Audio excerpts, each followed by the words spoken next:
우리 옆에 분들과 인사하시겠습니다. 잘 오셨습니다. 어머니 인사하시길 바랍니다. 네, 우리 앞뒤 좌우의 성도님들과 다시 한번 인사하실 때 제가 시키는 대로 인사하십시오. 샤워합시다. 시작. 네, 뭐 여러분의 몸에서 냄새가 나서 그러는 건 아니고요. 갑자기 왜 샤워인가? 5월 27일 날 일일 금요 부흥회를 하잖아요. 일일 금요 부흥회라고 부르면 뭔가 좀 이렇게 쌍팔년도 느낌이 나는 것 같아서 좀 세련된 이름이 있으면 좋겠는데 뭐가 좋을까 하다가 우리 교회가 이제 성광교회잖아요. 영어로 하면 홀리 샤인 처치인데 샤인이라는 단어를 좀 살리고 예배라는 단어에 워십을 붙여서 샤인 워십 이렇게 정했습니다. 한글로 해도 빛나는 예배. 좋죠. 괜찮으시죠? 관심이 별로 없으신 것 같은데. 그래서 일일 금요 부흥의 이름을 샤인 워십으로 정했습니다. 줄이면 뭐가 되죠? 샤워. 네, 샤워입니다. 다시 옆에 분들과 이렇게 인사하시겠습니다. 샤워합시다. 네. 제가 고민했어요. 한 몇 명 정도 나오면 우리 성광교회가 하나님 앞에 면이 좀 설까 생각해봤는데 아무리 생각해도 최소한 한 90명 정도는 나와야 되지 않는가 이렇게 생각이 듭니다. 그래서 최소 90명이 5월 27일 날 오시면 6월 말에도 샤인워십을 하고 90명 이하로 오면 6월에는 하지 않도록 그렇게 하겠습니다. 제가 분당 우리 교회 이찬수 목사님 설교를 들어보니까 이찬수 목사님은 교인 수가 5,000명 아래로 줄지 않으면 사임하신다고 그러더라고요. 들으셨죠? 그 얘기. 저도 샤인워십에 90명 아래로 오면 저는 사임하지 않겠습니다. 네. 갈 데가 없거든요. 여기 있어야 돼요. 네. 피로 회복 때 보여주셨던 하나님에 대한 열정을 5월 샤인워십 때에도 보여주실 수 있기를 주님의 이름으로 간절히 축원드립니다. 다시 한번 옆에 분들에게 이렇게 인사합니다. 샤워합시다. 네. 사실 이 5월 이 첫 주간이 굉장히 좀 바쁜 주간이죠. 어린이날이 있었고 오늘은 또 이제 어버이날인데, 네. 어린 자녀를 둔 부모님들은 어떻게 어린이날을 그 전쟁과 같은 날을 잘 치르셨는지 모르겠어요. 네. 저도 전쟁과 같은 하루를 보냈는데요. 네.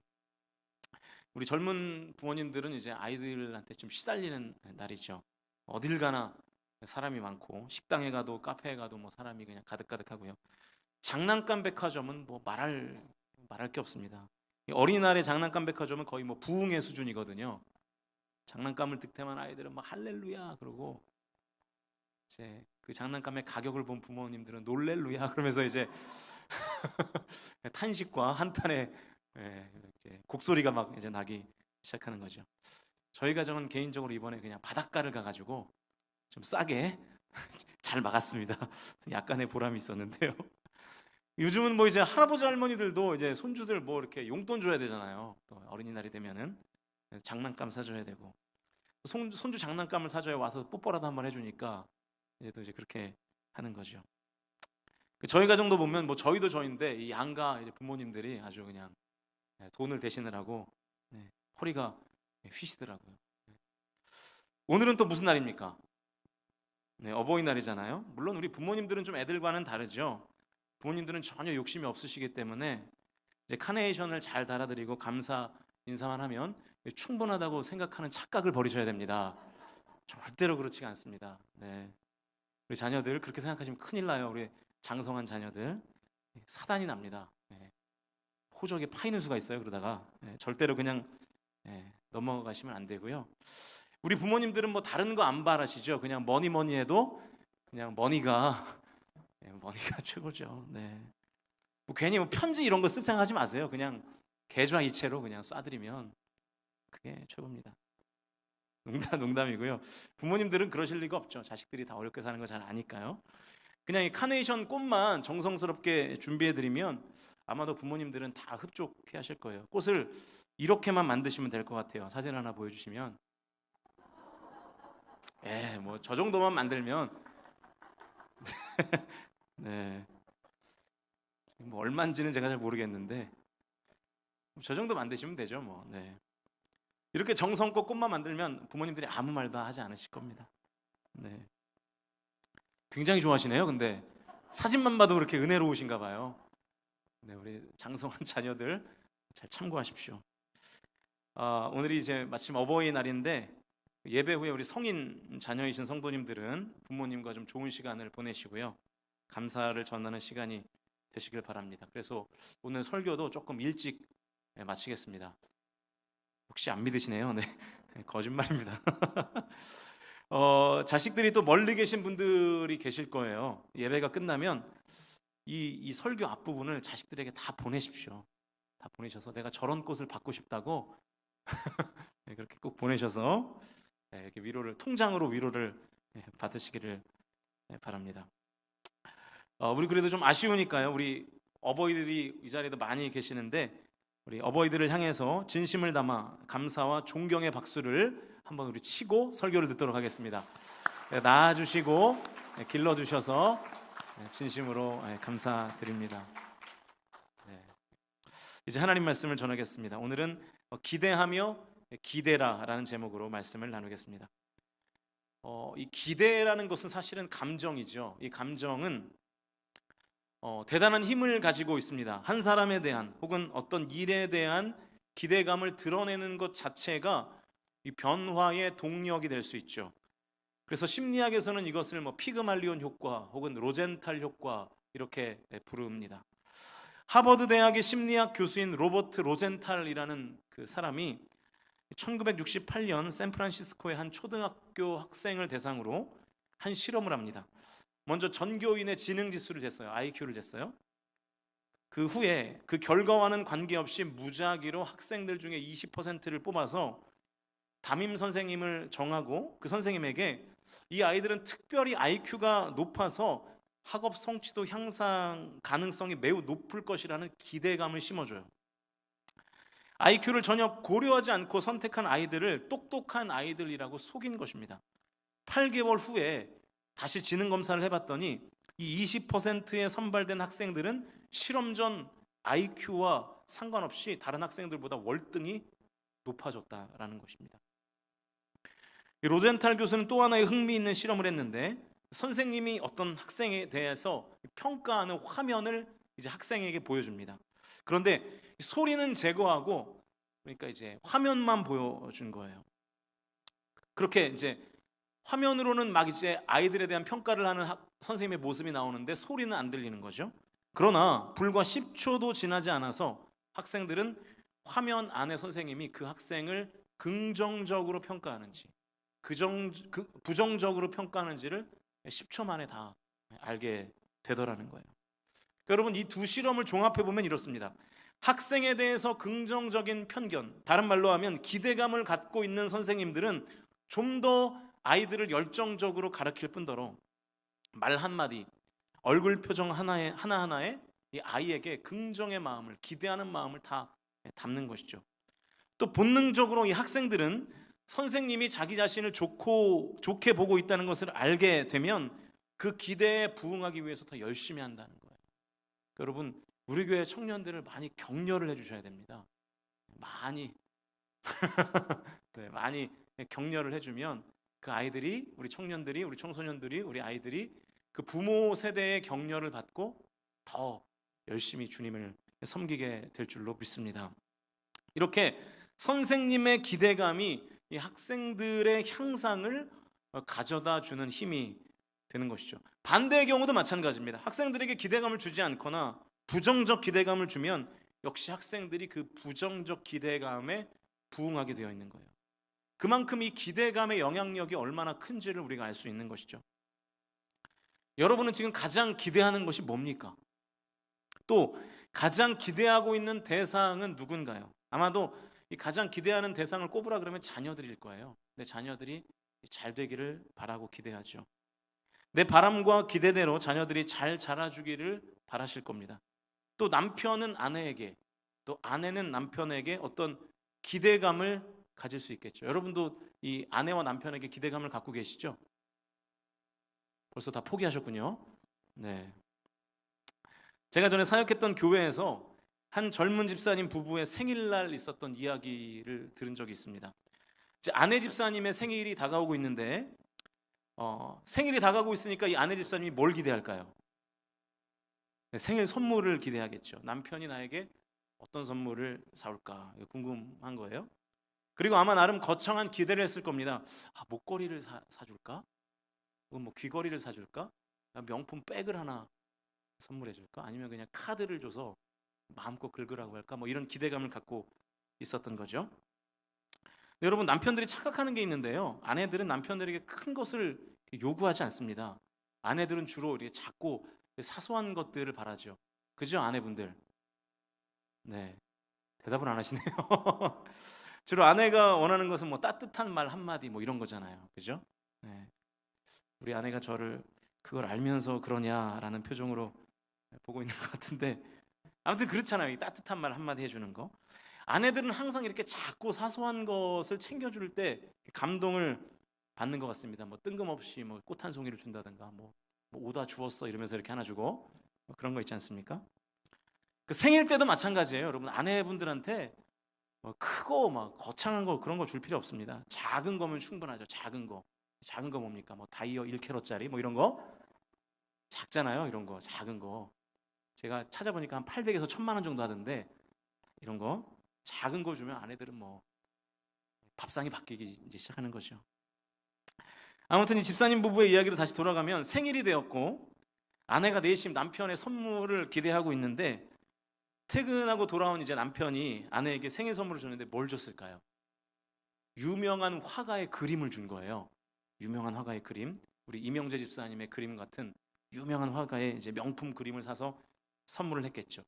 왜냐하면 이 평소 남편이 이 그림을 좋아하는데 자기가 제일 좋아하는 작가의 그림을 어렵게 구해서 이제 아내한테 선물을 한 거예요. 근데 중요한 건 이 아내는 그림을 전혀 좋아하지 않아요. 그러니까 이제 아내 집사님의 기대에 남편이 부응하지를 못한 거예요. 그런데 티를 내지는 않았대요. 이제 시간이 지나고 남편의 생일이 되었습니다. 남편이 제일 좋아하는 그림을 선물 받은 아내가 남편의 생일날 뭘 선물했을까요? 남편의 생일에 아내 집사님이 제일 좋아하는 여성용 모피 코트를 선물했대요. 여러분, 뭐 이 정도가 되면은 뭐 서로에 대한 기대감이 뭐 결국에는 뭐 각자 가졌겠죠. 네. 서로에 대한 기대감이 완전히 사라지는 거죠. 이 성급하게 일반화할 수는 없겠지만, 그 신앙 생활의 기간이 오래된 성도일수록 이 하나님에 대한 기대감이 점점 더 옅어지고 떨어지게 되어 있습니다. 내 삶 속에서 하나님이 어떻게 일하실지, 오늘 예배 가운데 하나님이 나에게 어떤 말씀을 주실지, 내 삶 가운데 하나님의 섭리가 어떻게 드러날지에 대한 기대감들이 없는 거예요. 여러분 어떠십니까? 오늘 예배에 오셨는데 기대감을 갖고 오셨나요? 입으로는 아멘을 하지만 아마 속으로는 아무 생각 없이 오셨을 겁니다. 막 토요일 날 막 예배 드리고 싶어서 뭐 잠을 못 자고 그러신 분은 없으시죠? 네, 저만 그런 것 같아요. 저만. 네. 오늘 우리가 읽은 이사야서는 유다 백성들이 이 바벨론의 포로로 끌려가서 이 모진 고통과 힘든 시기를 겪을 때 읽었던 성경입니다. 포로가 된 유다 백성들은 이사야서를 읽으면서 아주 큰 위로를 받았죠. 바라기는 오늘 저와 여러분이 하나님 앞에서 드리는 이 예배가 큰 위로와 능력을 경험하고 오늘 주시는 말씀을 통해서 큰 격려를 받는 귀하고 복된 시간이 될 수 있기를 주님의 이름으로 간절히 축복합니다. 오늘 본문을 보시면 하나님에 대한 기대감이 전혀 없는 상태를 하나님이 지적하세요. 27절인데요. 27절 말씀 우리 같이 화면을 보시면서 읽겠습니다. 시작.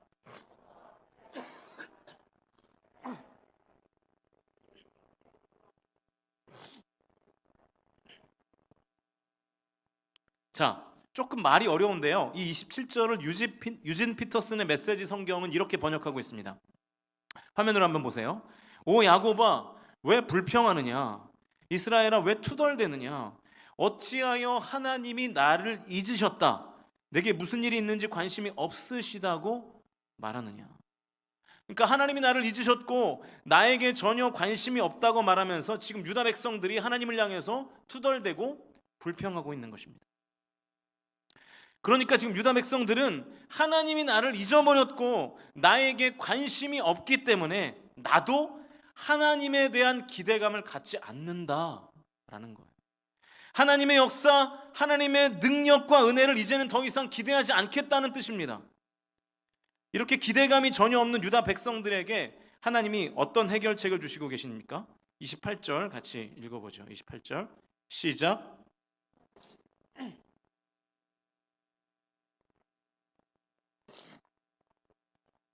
피곤하지 않으시며 곤비하지 않으시며 명철이 한이 없으시며.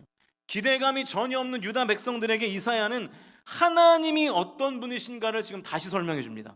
하나님이 어떤 분이십니까? 영원하시고 피곤치 않으시며 곤비하지 않으시고 명철이 한이 없는 분이시다. 다시 설명해 주는 거예요. 한마디로 하나님은 신실하신 분이라는 것이죠. 하나님은 영원하셔서 피곤하다고 너희들에게 관심을 끈다거나, 곤비는 지치다라는 뜻이거든요. 하나님은 지치시지 않는 분이시니까 어디 숨어서 쉬는 분이 아니라는 거예요. 항상 너희들과 함께 하시고 신실한 하나님이라고 지금 이사야가 다시 하나님에 대한 성품과 속성을 설명하고 있는 것입니다. 여러분, 사실 우리가 언제 기대감을 상실하나요? 우리가 흔히 그런 말들을 하잖아요. 기대가 크면 뭐도 크다고요? 실망도 크다. 그러니까 사실은 우리가 기대감을 상실하는 이유는 실망할까 봐 기대를 안 하는 거예요. 왜 실망합니까? 살다 보면 기대를 했는데 그 기대에 충족되지 않는 경험들이 쌓이다 보니까 실망하는 것이죠. 기대했다가 실망하고 기대했다가 상처를 받는 거예요. 우리 교단에서 목사가 되려면요, 여러 가지의 과정을 이수해야 되는데, 일단 신학대학원 3년 과정을 졸업을 해야 됩니다. 그리고 교단 승인 전도사가 되기 위해서는 매년 12월에 있는 교단 전도사 후보자 교육을 이제 이수해야 되고요. 그렇게 교단 승인 전도사가 되면 1년에 한 번씩 총 3번의 전도사 후보자 교육을 받아야 되고, 교회에서 이제 4년간의 목회 사역 경력이 있어야 되고, 교단에서 정한 성경 구절 50절을 토시 하나 틀리지 않고 다 외워야 되고, 쓰는 시험을 봐야 돼요.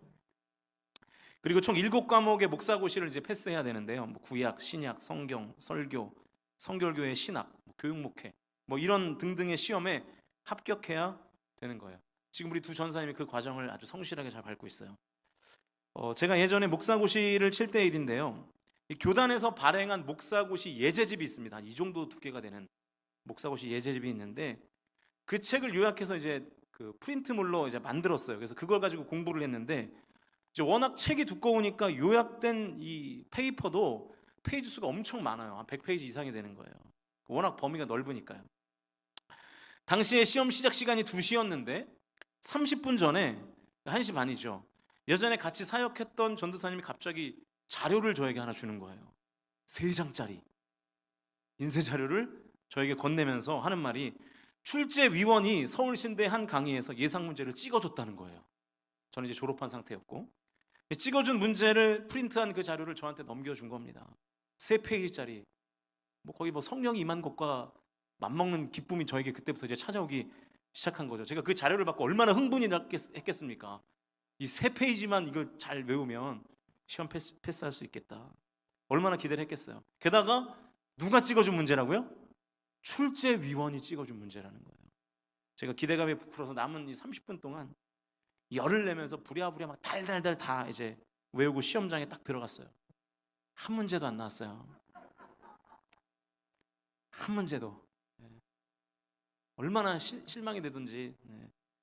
제가 그 뒤로는 절대로 족보를 믿지 전혀 기대하지 않아요. 그 당시에는 이 족보에 족자만 들어도 싫더라고요. 제가 그래서 그때 한때는 족발도 먹질 않았어요. 상처를 받아가지고. 다행히 이제 미리 공부해 놓은 것이 있어서 잘 쓰고 나왔습니다. 패스를 했으니까 제가 지금 여기에서 설교를 하고 있겠죠. 제가 만약 목사고시를 한 번 더 본다면 그 족보의 자료에 기대를 할까요, 안 할까요? 절대 하지 않죠. 우리 두 전사님도 절대로 그거 기대하지 마십시오. 여러분, 그러니까 마찬가지입니다. 우리가 왜 기대하지 못하냐면, 기대했다가 실망할까 봐, 기대했다가 상처를 받을까 봐 기대하지를 못하는 거예요. 그래서 이사야 선지자가 하나님에 대해서 이렇게 설명한 것입니다. 하나님은 유다 백성들 너희를 절대로 실망시키지 않는 분이라는 거예요. 왜냐? 하나님은 신실하시기 때문에. 예상 문제를 막 찍어주고 문제를 바꿔버리는 변덕이 심한 그런 분이 아니라 언제나 동일하시고 언제나 신실하시고 언제나 성실하신 분이시라는 것입니다. 사랑하는 성도 여러분, 저와 여러분이 믿는 그 하나님은 언제나 동일하시고 언제나 신실하신 분이심을 진정으로 믿으실 수 있기를 주님의 이름으로 간절히 축원드립니다. 그 변함없으신 하나님이 우리에게 지금 무엇을 주신다고 말씀하고 계시나요? 29절인데요. 같이 읽겠습니다. 29절 시작.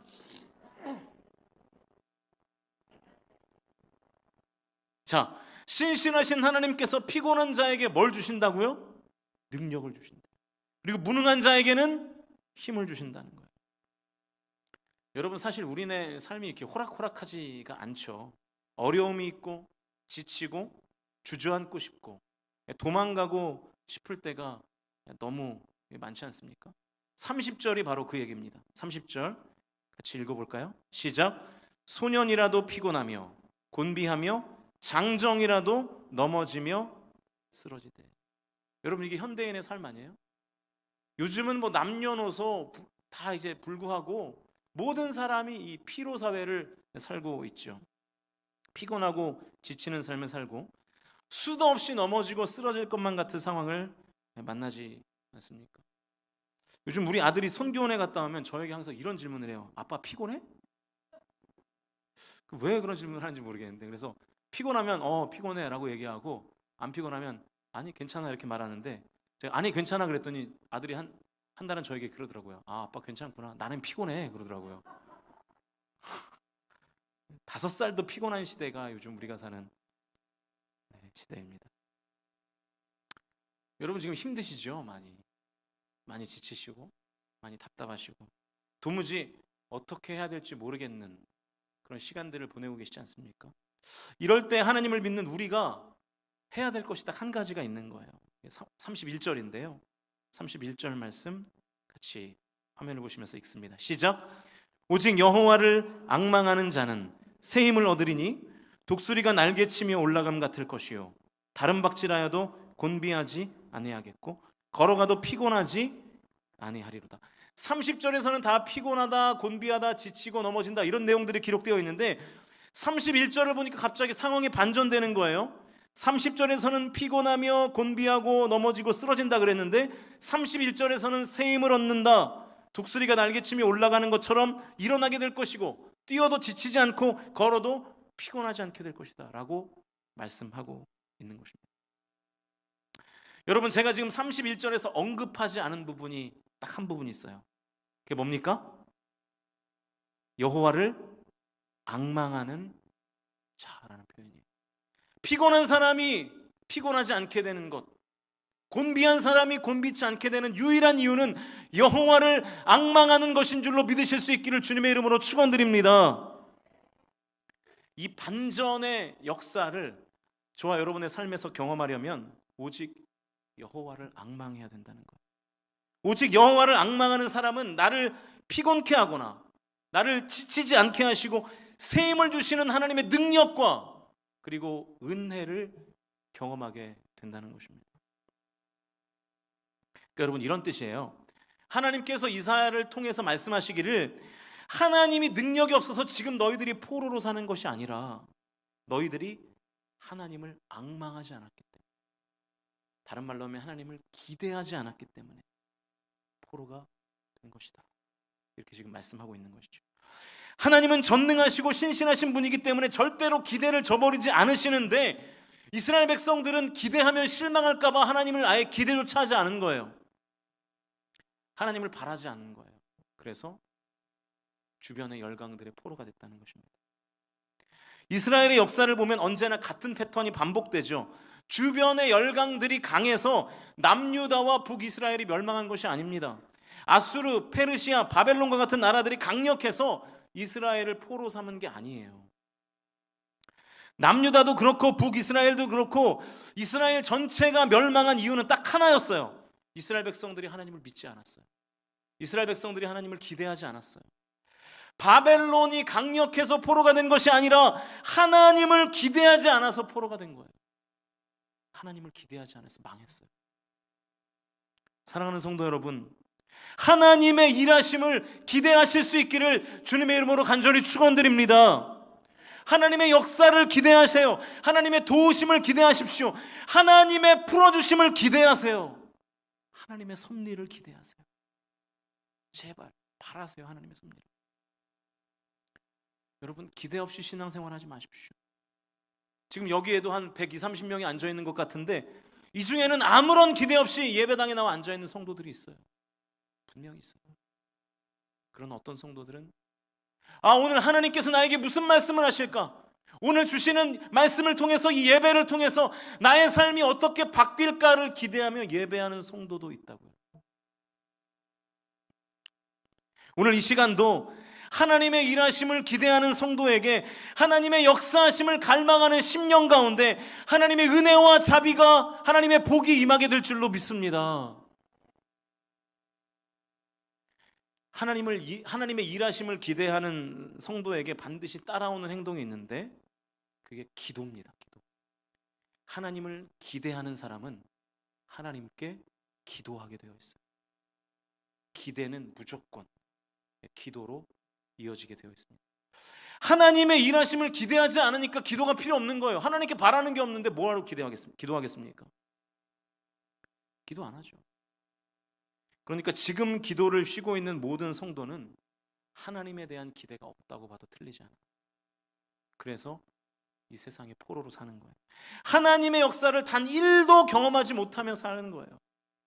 케세라세라 세상의 흐름이 이쪽으로 밀면 그냥 흔들리고 또 저쪽으로 밀면 또 흔들리고, 세상이 강해서 내가 세상의 포로가 되는 것이 아니라 하나님을 기대하지 않아서 세상의 포로가 되는 거죠. 저는 기대합니다. 하나님께서 우리 교회를 통해서 역사하실 것을 진심으로 기대합니다.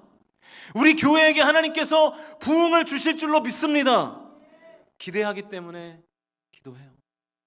새벽마다 기도합니다. 여러분, 제가 새벽마다 반복하는, 거의 기계처럼 반복하는 기도 제목이 있어요. 하나님, 우리를 불쌍히 여겨주십시오. 우리 교회를 긍휼히 여겨주십시오. 하나님, 우리 교회를 살려주십시오. 우리 교회를 회복시켜 주십시오. 기도해요. 왜냐? 하나님의 일하심을 기대하기 때문에.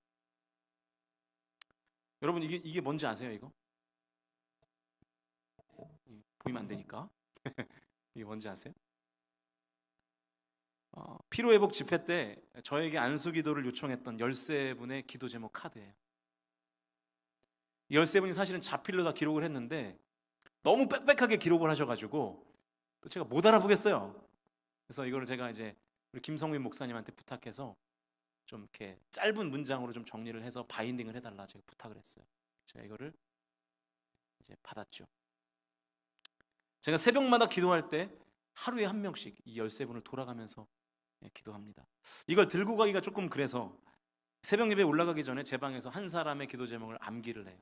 대충 이렇게 암기를 하고 그걸 머릿속에 외우고 이제 새벽 예배 2층 소예배실로 가죠. 설교하고 자리에 앉아서 이 13분을 위해서 항상 기도합니다. 왜 기도할까요? 하나님의 일하심을 기대하기 때문이죠. 그 가정에 기도를 통해서 하나님의 일하심이 임할 줄로 믿습니다. 기도하면 분명히 하나님의 역사가 나타나게 될 줄로 믿습니다. 여러분, 벌써 한 가정의 기도 제목은 응답이 됐어요. 제가 응답이 된 데는 이렇게 빨간색으로 동그라미를 이렇게 쳐놨어요. 보이면 안 되는데 이렇게 쳐놨습니다. 사랑하는 성도 여러분, 하나님은 살아계십니다. 살아계셔서 여러분의 삶에 관심을 많이 갖고 계시고 역사하시는 줄로 믿으실 수 있기를 축복합니다. 그러면 기도해야 되는 거예요. 그걸 믿는다면. 그러면 여러분, 하나님을 기대한다는 것이 대체 뭘까요? 이 기대라는 게 어떻게 보면 되게 추상적인 표현 아니겠어요? 이 기대라는 것을 오늘 본문에서는 앙망이라고 표현했는데 앙망한다는 것이 무슨 뜻일까요? 여기 이 앙망이라는 단어의 원어는 히브리어로 카와라는 단어인데요, 비틀어서 하나로 묶다라는 뜻이에요. 비틀어서 하나로 묶다. 그러니까 두 개겠죠? 하나로 묶다라는 뜻이니까 두 개를 비틀어서 하나로 만드는 거예요. 이게 앙망이에요. 저는 해보지 못했습니다만 새끼줄을 꼴 때 이렇게 꼬죠. 그죠? 두 개의 새끼줄을 비틀어서 하나로 만드는 것, 그게 바로 앙망입니다. 그러니까 여호와를 앙망한다는 것은 하나님과 내가 비틀려져서 꼬여 있는 상태를 말하는 거예요. 그래서 하나가 되어 있는 상태. 우리말 성경은 이 앙망이라는 단어를 바라다로 번역했어요. 바라다, 기대하다. 하나님을 향한 바람이 있는 거예요. 하나님과 내가 하나가 될 만큼 간절히 바라는 거예요. 하나님과 내가 하나가 될 만큼 기대를 가지고 있는 그 사람이 하나님의 능력과 은혜와 섭리를 경험하게 될 줄로 믿습니다. 그러니까 여러분의 기도가 응답되지 않는 이유는 앙망하지 않기 때문이에요. 이렇게 되어 있지 않기 때문에. 하나님과 내가 비틀려져 하나가 되고 싶을 정도로 하나님을 구하고 찾는 것이 앙망입니다. 그래서 여러분, 여호와를 앙망하는 사람은 모든 것을 다 주님께 물어보게 되어 있어요. 아무리 작은 일이라도 어떤 새로운 일이 내 앞에 닥쳤을 때 하나님께 물어보고 실행하는 거예요. 하나님, 이 일을 할까요 말까요? 하나님, 이 말을 할까요 말까요? 하나님, 이것을 선택할까요 저것을 선택할까요? 이렇게 물어보는 게 앙망이에요. 이것이 하나님과 함께 비틀려져서 하나가 되어 있는 상태인 것입니다. 여호수아의 군대가 난공불락 여리고성을 무너뜨렸죠. 그 다음 성이 이제 아이성이었는데, 아이성 전투에서는 첫 번째 패배했습니다. 여리고성과 아이성을 비교하면 여리고성이 훨씬 견고했거든요. 거기 난공불락이었거든요. 그 여리고성에 비교하면 아이성은 속된 말로 그 껌이었어요, 껌. 그런데 졌죠. 왜 졌습니까? 하나님께 물어보지 않았어요. 여리고를 무너뜨린 큰 승리에 도취돼서 자기의 군대가, 이스라엘 군대가 대단한 줄로 착각했던 거예요. 그래서 물어보지도 않고 진격했다가 소중한 생명을 잃고 퇴각하게 되죠. 성도가 하나님을 앙망하지 않으면 얼마나 경솔하게 사는지 아십니까? 얼마나 말을 함부로 하는지 아세요? 적반하장이 되고요, 아나무인이 돼요. 그 누구도 말릴 수 없는 사람이 돼요. 비틀어져 꼬여있던 새끼줄이 풀어지면 그렇게 되잖아요. 여러분, 이렇게 새끼줄이 풀어지면 막 이렇게 줄들이 뭐 칠렐레 팔렐레 뭐 이렇게 되잖아요. 그런 것과 마찬가지. 성도도 마찬가지입니다.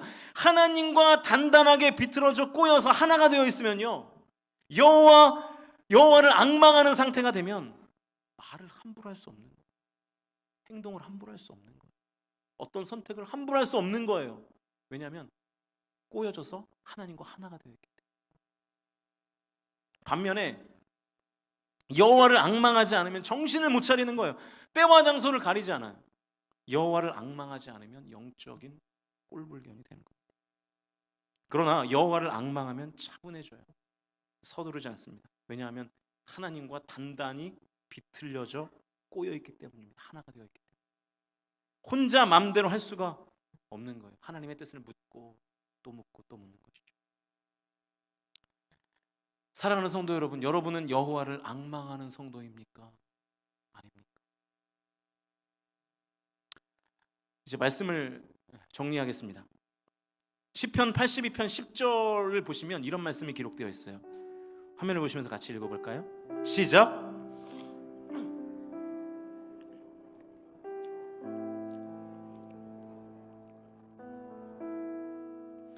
입을 크게 여는 것은 기대하는 것이라고 말할 수 있겠죠. 여러분, 기대가 없으면 입을 크게 열지 않습니다. 기대가 없으면 입을 여는 노동을 하지 않아요. 우리는 기대가 없으면 절대로 노동하지 않습니다. 그러나 기대가 있으면 입을 열게 되어 있어요. 예배에 대한 기대가 있는 성도들이 예배 나오는 거예요. 기대 없으면 예배 나오지 않습니다. 우리가 신앙생활을 하면서 하나님 앞에서 입을 크게 여는 기대가 있습니까? 오히려 우리의 기대와 소망이 하나님께 있지 않고 다른 데 있지 않습니까? 입을 다른 데 가서 벌리고 있지 않아요? 바보 같은 일이죠. 입을 하나님께 벌리지 않고 다른 데 가서 벌리니까 그것에 포로가 되는 거예요. 여러분 아마 돌고래 쇼 같은 것을 보셨을 거예요. 돌고래가 조련사의 포로가 되었다는 것을 어떻게 하나요? 조련사의 물고기를 들고 있는 손 아래에서 돌고래가 입을 벌리고 있으면 포로가 된 상태가 되는 거죠. 똑같은 것입니다. 여러분 지금 무엇 앞에서 입을 벌리고 있습니까? 주님 앞에 나와 있지만 아무런 기대감이 없는 그런 상태로 혹시 이 예배당에 나와 계시지 않습니까? 어떤 성도는 이렇게 말할 수 있을지도 모르겠어요. 하나님, 제가 지금 기대할 수 있는 상황이 아닙니다. 메마른 광야와 같은 땅을 지나고 있습니다. 인생이 너무 메말라 있어요. 제가 어떻게 지금 기대할 상황이 됩니까? 그런 성도들에게 대답하라고 사도 바울이 이런 말씀을 기록한 것 같아요. 로마서 4장 18절 같이 읽어보겠습니다. 시작.